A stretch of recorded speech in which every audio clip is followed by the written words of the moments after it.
বর্ধিত ভ্যাটের কারণে প্রক্রিয়াকরণ খাদ্য ক্রেতার নাগালের বাইরে চলে যাবে, বন্ধ হয়ে যাবে কারখানা, কাজ হারাবে 2.5 লাখ শ্রমিক। দুপুরে অ্যাগ্রো প্রসেসর অ্যাসোসিয়েশন সংবাদ সম্মেলনে এই উদ্বেগজনক তথ্য তুলে ধরেন সংগঠনের নেতারা। বলেন 7 দিনের মধ্যে খাবারের ওপর বর্ধিত ভ্যাট প্রত্যাহার এবং গ্যাসের দাম বাড়ানোর সিদ্ধান্ত থেকে সরে আসতে হবে, তা না হলে স্বেচ্ছায় কারখানা বন্ধ করতে বাধ্য হবেন উদ্যোক্তারা।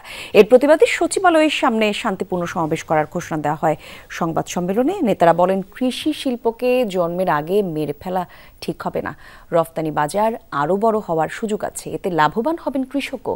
IMF-এর দোহাই দিয়ে ব্যবসায়ী এবং সাধারণ মানুষের ওপর কর বসানো অযৌক্তিক।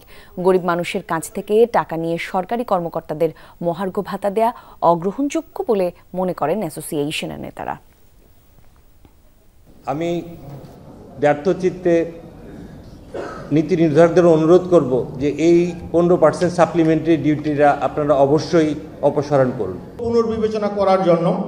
আর যদি গভর্নমেন্ট কোনোভাবেই বিবেচনা করতে না চায়, তো বুদ্ধিমান লোকের কীভাবে বিবেচনা বোধ তৈরি করতে হয় সেটা আমরা জানি। ইনশাআল্লাহ আমরা সেই দিকে যাবো।